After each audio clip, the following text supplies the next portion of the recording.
Boa noite, companheiros. Uma coisa que eu sempre ponderei comigo mesmo foi o espaço de tempo.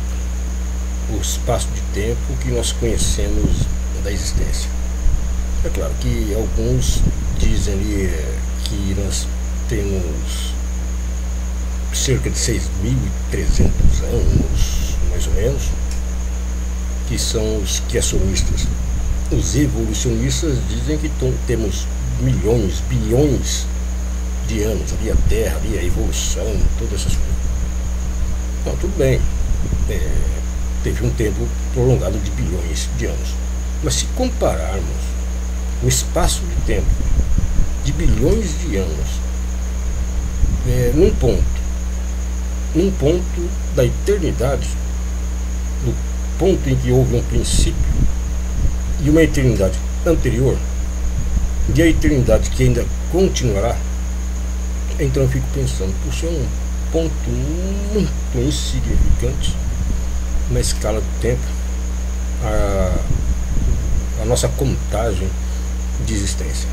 Bom, hoje nós contamos aqui no nosso calendário 2012 anos.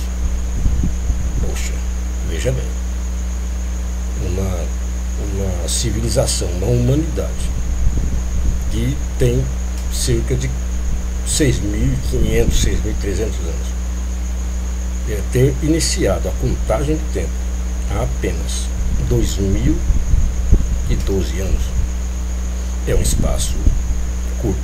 E também uma coisa espantosa é o porquê nós contamos esse tempo, a data do tempo. É notório de que nós contamos o tempo a partir do calendário cristão, que é a vinda da promessa do Messias, do Cristo.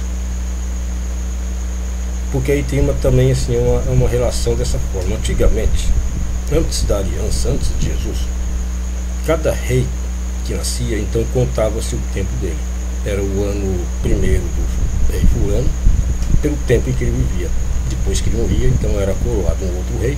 Aí então, iniciava-se a contagem do tempo novamente. Era o primeiro ano do rei fulano, o segundo ano do rei fulano, e assim por diante, até que ele morria. Então contava-se novamente o tempo. Era desse jeito. A partir do momento de Cristo, então dizendo que ele era o herdeiro do mundo inteiro, então ele era o único rei, o rei dos reis, então não poderia haver outro.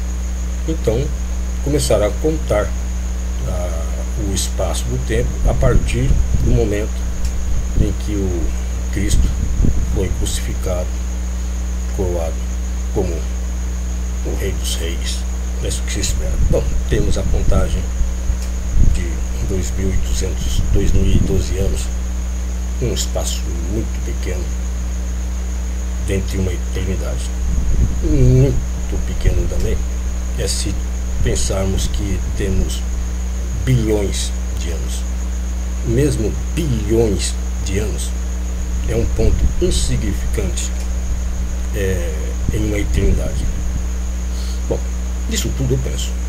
Veja bem, nós somos seres racionais, somos inteligentes. Por que motivo é que só começamos a nos comunicar com escritas? Por que começamos a registrar os nossos pensamentos há pouco mais de 4.000 anos atrás? Porque os registros mais antigos que temos, eu não sei exatamente qual é a idade, temos registros de figuras impressas em cavernas, em pedras. Então houve assim um princípio de comunicação. Bom, aí que a gente vê que nesse tempo, nesse meio tempo que o homem principiou o modo de comunicação, e comparando com hoje, como estamos, a gente pode fazer uma escala da evolução mental. Desde o princípio até os dias de hoje. Certo? Se nós fazemos essa escala lá do princípio até os dias de hoje, levando em conta a nossa consciência, a nossa evolução, o nosso avanço, e levando em conta também os modos como a gente imagina que pensávamos há 2.000, 3.000 anos atrás, 4.000 anos atrás, poxa, é um salto muito grande. Também, é claro, por causa da modernização, porque lá naqueles tempos eles não tinham como ter acesso a outros pensamentos para poder complementar as suas indagações.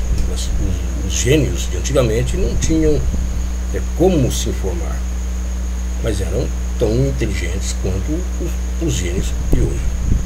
Hoje, uma pessoa interessada que quer saber, quer descobrir, quer conhecer, puxa, basta vir aqui, internet, livros, biblioteca. E quem quer conhecer hoje, conhece tudo o que quiser. Antigamente o pensador, ele era sozinho. E talvez seja, claro, com certeza, um pensador que principiou a comunicação de símbolos, gravando os sons, harmonizando símbolos com sons. Mas eu penso, puxa, faz muito pouco tempo que nós tomamos consciência de que somos uma civilização. Nós, como uma criança que nasce. Uma criança nasce no primeiro ano, no segundo ano, já está andando já, e ainda não se deu conta de que está vivo. Aí de repente percebe que está vivo. Assim também a humanidade foi evoluindo, aí de repente percebeu que estávamos vivos. E começamos a então registrar a nossa presença. Poxa, é uma coisa que eu sempre me impressionei, essa escala do tempo que se contam da nossa existência, da existência de todas as coisas, e o tempo eterno anterior ao princípio e o tempo eterno posterior ao hoje. É claro, eu sei que não havia tempo anterior ao princípio, eu sei. É só para ter uma imagem, é só para ter base de uma escala. É claro que o tempo só passou a ser a partir do momento que houve o movimento. Mas só que antes que houvesse esse movimento, houve um espaço vazio. Esse espaço vazio, que é eterno, que eu digo, é muito espaço vazio, para que nós só percebêssemos agora que existe o universo, que existe a presença de uma existência. Eu acho que esse tempo ele deve ser observado com bastante atenção. Ele ajuda a chegar a uma compreensão daquilo que todos nós procuramos desde que nós iniciamos a nossa consciência, os nossos pensamentos. Procuramos entender o que somos, de onde viemos, para onde vamos, e principalmente o que é Deus. E observar isso, esse ponto, ele ajuda muito. É um complemento, é uma peça da engrenagem que leva à compreensão da existência. Bom, companheiros, eu sou ateu, mas fiquem com Deus.